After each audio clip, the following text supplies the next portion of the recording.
अस्सलाम वालेकुम, मैं हूं राना अदनान शबीर खान और आप देख रहे हैं नवाए फ़िक्र। मैं इस वक्त मेडफोर्ड में हूं जो कि ओरेगन स्टेट का चौथा बड़ा शहर है और ये जैक्सन काउंटी में आता है। ये तकरीबन 26 स्क्वायर किलोमीटर का एरिया कवर करता है और इसकी आबादी 81,000 है। ये जो आप मेरे पीछे देख रहे हैं इसे रोग वैली कहा जाता है और पहाड़ों पर जो फॉरेस्ट है उसको रोग नेशनल फॉरेस्ट कहा जाता है। यहाँ पर आपको वाइन यार्ड्स बहुत ज़्यादा मिलेंगी और यहाँ पर लोग फ़िशिंग करने के लिए, हाइकिंग करने के लिए, स्कीइंग करने के लिए और बोटिंग करने के लिए आते हैं।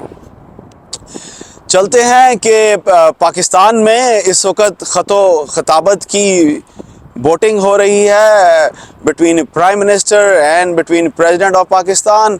एक दूसरे को सुना है बहुत मोहब्बत वाले ख़तूत लिख रहे हैं और वज़ीर आज़म ने आज जो ख़त लिखा वो सुना है कि वो ख़त इस तरह है जैसे कि छोटी फूफी अपने भाई के घर आई होती है और वो अपनी भाभी की और अपने भतीजों की अपने भाई से शिकायतें लगाती है। आइए सुनते हैं शिकायतें अहमद मुख्तार से इस्लामाबाद में। जी अहमद। जी अस्सलाम वालेकुम राना साहब, आज जो पहला नुक्ता है जिसकी तरफ आपने भी इशारा किया है वो है वज़ीर आज़म की तरफ से लिखे जाने वाला वो ख़त जो सदर मुमलिकत के ख़त के जवाब में था, यानी जो लव लेटर सदर मुमलिकत ने लिखा था उलामा भरा, उसी तरह वज़ीर आज़म साहब ने उससे दुगने तिगने उलामे करके उस लव लेटर को रिप्लाई किया।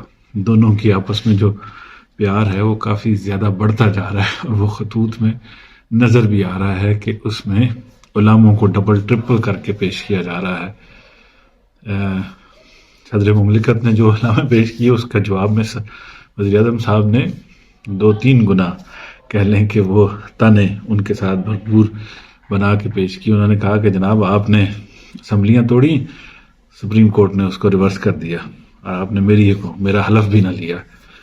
देखें कैसे कैसे उलामे हैं और आप पीटीआई के तर्जुमान बने हुए हैं और लगता यह है कि आपकी ये सारी की सारी जो ना पीटीआई की प्रेस रिलीज है जो आपने उठा के मुझ पे लगा दी है। उन्होंने कहा पीटीआई के दौर में इंसानी हकूक़ की खिलाफ वर्जियाँ हुई तहरीक लब्बैक के लोगों को, और नाम तो नहीं उन्होंने लिया, कई पार्टियों के लोगों को, मीडिया को, सबको दबाया गया और उसके बजाय उसकी मुखालफत में आपने उस वक्त तो कोई ख़त नहीं लिखा और मैं जब से आया हूँ आप ख़त पे ख़त लिखते जा रहे हैं और मुझ पे तनकीद आपने खुला की हुई है। तो जो वज़ीर आज़म साहब ने कह लें कि एक भरपूर किस्म का जवाब अपनी तरफ से सदर मुमलिकत को उसी तमाम स्टाइल में जिस स्टाइल में सदर साहब ने उन पे पॉइंट्स निकाले थे। फिर उन्होंने बहुत ज़्यादा नुकात का हवाला भी दिया कि किस किस जगह पे आपने हमारे साथ क्या क्या वो किया, हमारे लिए मुश्किलात और रुकावटें पैदा की। उन्होंने ये भी कहा कि मैं इस चीज़ का काबीना, आप जिम्मेदार हैं जो काबीना और मैं फैसला करूं उस पर अमल दरामद की और हमें ये रिस्पॉन्सिबिलिटी है कि हम सिर्फ आपको इतला करें, ना इससे ज़्यादा ना इससे कम। ख़ास तौर पे उन्होंने अच्छे खासे हवालों के साथ ये चीज़ें जो हैं वो पेश की। तो आज एक जवाब दर जवाब था वज़ीर आज़म साहब की तरफ से सदर मुमलिकत को। जी राना साहब। जी अहमद, ख़त तो बहुत लंबा चौड़ा था सर, आपने पूरे लामे हमें नहीं सुनाए। क्या लामे जो कुछ रह गए हैं वो उनकी तफसील भी शेयर कीजिए और थोड़ा सा ये इमरान खान के जलसे के बारे में बताइए, क्योंकि हुकूमत ने अपना पूरा जोर लगाया, कंटेनर्स लगाकर लाहौर को बिल्कुल लॉकडाउन कर दिया और तकरीबन 1600 प्लस वर्कर्स को उन्होंने पकड़ लिया। तो शो ऑफ फोर्स के लिहाज से खान साहब का जलसा कैसा था? जी अहमद। जी एक्सीलेंसी राना साहब, सदर का जो ख़त का जवाब है वज़ीर आज़म साहब की तरफ से वो अच्छा खासा लंबा चौड़ा और उसमें काफ़ी तफासील मज़ीद भी मौजूद हैं। ये भी कहा गया कि ये तो प्रेस रिलीज लगती है पीटीआई की और मेरे ख़िलाफ़ पीटीआई का जो सारा बयानिया है वो इसमें शामिल किया गया है और मुझे अपनी जिम्मेदारियों को पूरा एहसास है। वज़ीर आज़म शायद इसका जवाब ना भी देते, लेकिन मेरा ख्याल है कि कॉन्स्टिट्यूशनली सदर का ओहदा ऐसा है कि वज़ीर आज़म का जवाब देना बनता है और फिर बहुत सारी ऐसी चीज़ें हैं जिसमें सदर के साथ मुशावरत या सदर کی طرف سے پوائنٹ آف ویو ضروری ہے. پھر انہوں نے یہ بھی کہا کہ آپ نے اسمبلیوں کی تاریخ دے دی, الیکشن کی تاریخ دے دی, اور اس تاریخ میں وفاق کو بلیک میل کیا جا رہا تھا ان دو صوبوں کے پہلے الیکشن کروا کے. تو ان کا یہ خیال تھا کہ اگر یہ الیکشن ہو جاتے ہیں تو سینٹر اس میں بلیک میل ہو سکتا ہے. تو انہوں نے کہا کہ اس میں ہم نے کوئی فیصلہ نہیں لیا, تو الیکشن کمیشن نے فیصلہ لیا ہے. لیکن بہرحال صدر وزیر اعظم صاحب کی طرف سے جو جواب ہے وہ اچھا خاصا اہم بنتا تھا بہت سارے حوالوں کے ساتھ. جو دوسرا اہم پوائنٹ ہے جس کی طرف رانا صاحب آپ نے بھی اشارہ کیا وہ ہے خان صاحب کا لاہور والا جلسہ. خان صاحب کے لاہور والے جلسے میں تعداد لوگوں کی اچھی خاصی تھی. اگر لاہور میں جگہ جگہ پہ رکاوٹیں نہ ہوتی اور پی ٹی آئی کے 2000 بندے نہ اٹھائے جاتے تو میرا خیال ہے کہ یہ جلسہ اگین خان صاحب کا چھٹا جلسہ جو ہے اتنا ہی کامیاب ہوتا ہے جتنا پہلے اس سے بڑے بڑے جلسے رہے ہیں. میرا نہیں خیال کہ پی ٹی آئی کے لیے لاہور میں شو آف پاور کرنا اور بڑا جلسہ کرنا بہت مشکل کام ہے. بہرحال نگران حکومت کی سختی اور ان کی طرف سے بندے اٹھائے جانا اور اس چیز کی طرف اشارہ کہ دھماکہ کوئی بھی کہیں پہ بھی ہو سکتا ہے, کسی کی بھی جان کو خطرہ ہو سکتا ہے, تو اس تناظر میں جو انہوں نے رکاوٹیں ڈالی وہ کافی کہہ لیں کہ جلسے کی تعداد کو کافی حد تک انہوں نے کم کر دیا. لیکن پھر بھی یہ کامیاب جلسہ تھا.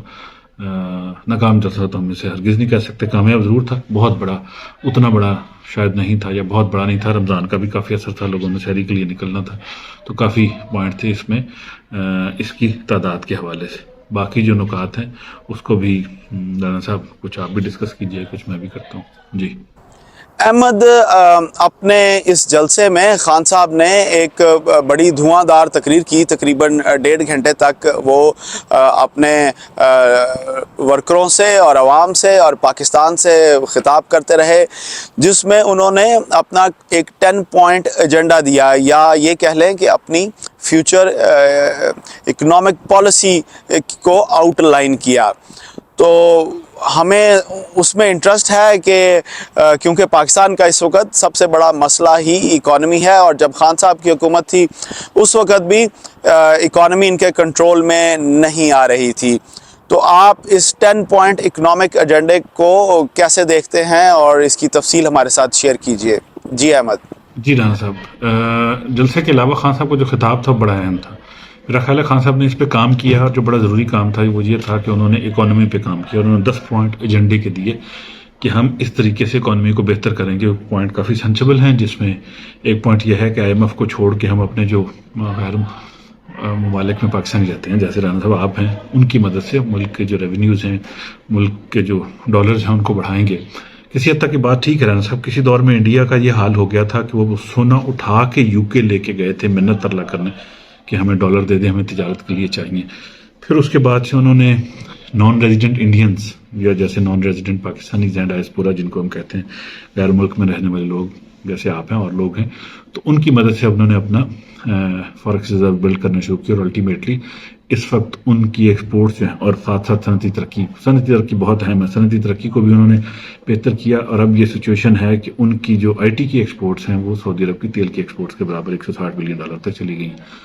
تو اگر خان صاحب کا یہ 10 پوائنٹ ایجنڈا انہوں نے دیا ہے, اگر وہ اس ایجنڈے کے اوپر خان صاحب اچھے طریقے سے عمل کر لیتے ہیں اور کنونس کر لیتے ہیں, اور انٹرنیشنل بھی ان کو کچھ کسی طریقے سے مدد یا ہیلپ آ جاتی ہے, تو میرا خیال ہے کہ وہ ایک بہتر طور پہ, بجائے کہ امریکہ کو بلیم, بجائے کہ لڑائیاں, بجائے کو کرنے کے, اگر کنسٹرکٹیو سائڈ پہ زیادہ کام کریں.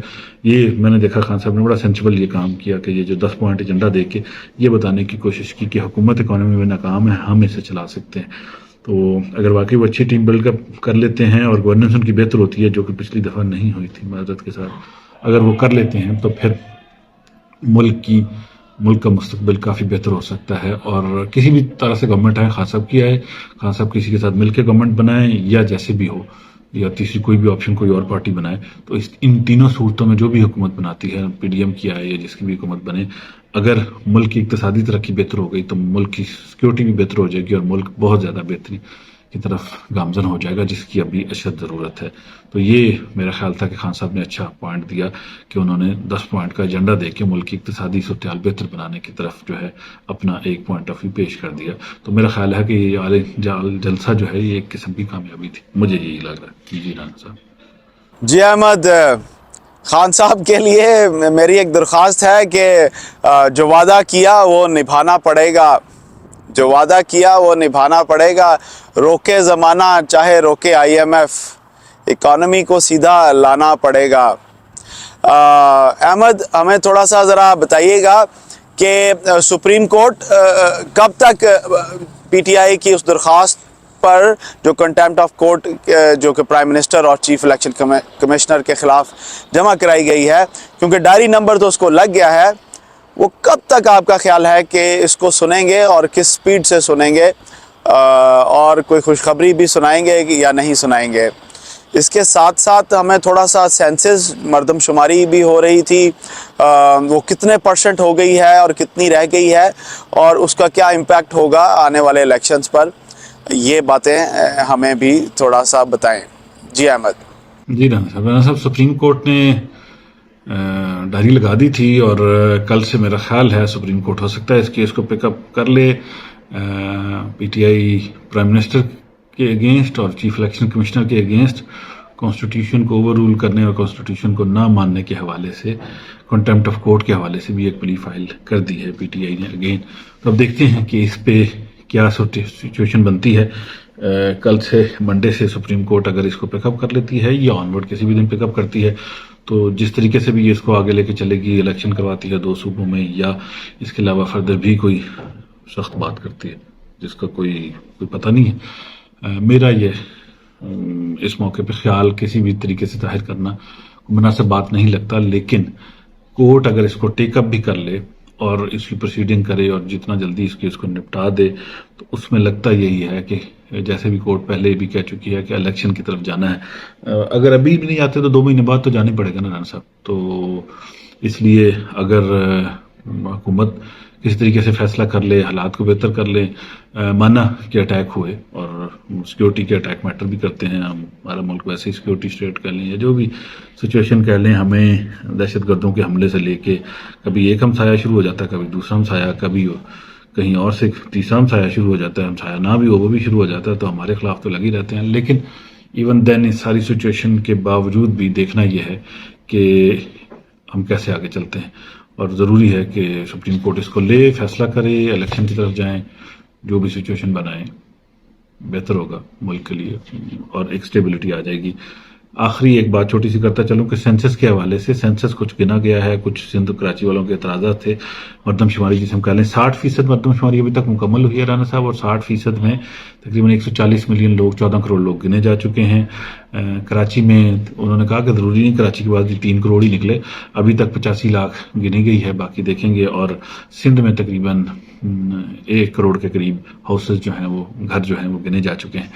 तो सिंध का क्लेम, पार्टी का क्लेम जो है कि ज़्यादा सीटें ले लें हम शोर मचा के, तो ये शायद मुमकिन ना हो। सेंसस अपने तरीके से चलता है और अपने रिजल्ट लेके आता है। तो मुल्क की आबादी मेरे ख्याल 22 करोड़ के से ज़्यादा इस वक्त हो चुकी होगी। इसका भी कह लें कि बहुत ज़्यादा इम्पैक्ट है हमारी इकॉनमी के ऊपर, हमारे रिसोर्स की तकसीम के ऊपर भी। जी राना साहब। ख़वातीन व हज़रात, किसी भी पॉलिटिकल पार्टी का टेस्ट उसके जलसे नहीं होते बल्कि इलेक्शंस होते हैं। इमरान खान साहब को चाहिए कि वो इस वक्त कंसंट्रेट करें कि उन्होंने किन लोगों को टिकट देना है और कौन से वो असल लोग हैं, हकदार लोग हैं, ईमानदार लोग हैं जो इमरान खान साहब के इन बड़े बड़े दावों को सही कर हकीकत में तब्दील कर दिखा सकते हैं। इसलिए ये बड़ा ज़रूरी है कि वो कंसंट्रेट करें, एक पूरी टीम बनाएं और वक्त ज़ाया ना करें, क्योंकि मेरी नाकस राय में इलेक्शन अपने 90 दिन के अंदर ही होंगे। बाकी खुदा बेहतर जानता है कि क्या होगा। मैं ये बात इसलिए भी कर रहा हूँ कि अपने टिकट होल्डर्स पर कंसंट्रेट करने के लिए, क्योंकि खान साहब पहले एक दफ़ा इकनॉमिकली फेल हो चुके हैं।